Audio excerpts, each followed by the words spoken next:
All right, guys, so I have the lining here. I'm gonna be using this to do, put it as the flounce and in the bodice. And then I'm gonna use this heavy, well, it's not heavy. Oh, yes it is, it's kind of stiff. I proceeded to cut my pattern on the lining and also on my interfacing. Now, this is the interfacing.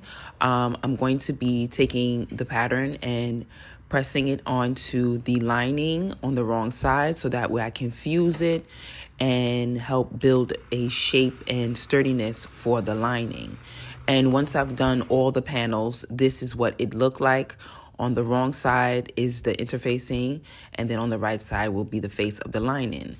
Then I prepared my lining for bones that will be placed on the seam allowance, and also this big one, I placed it at the center front of the lining for some structure. So here I am taking the panels and just prepping them and pressing the seam allowance open so I can prepare them to add the bones.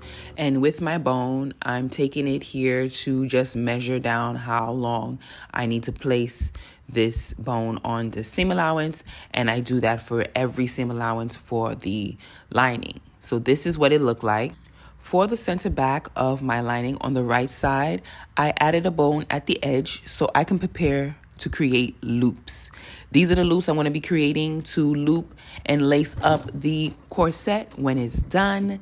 So here I am just stitching the loops into place. I kind of freehand and went off track from the markings because I just felt it looked better.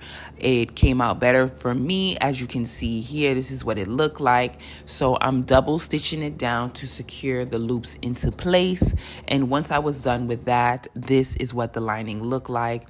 Nice and clean with the loops stitched in place. Then I placed the bodice onto the dress form just to see the fit and construction, and it looks great. So now I'm getting ready to prepare to install it in the bodice. In the next series, I'm going to install the lining and we're going to see the reveal. Follow for more.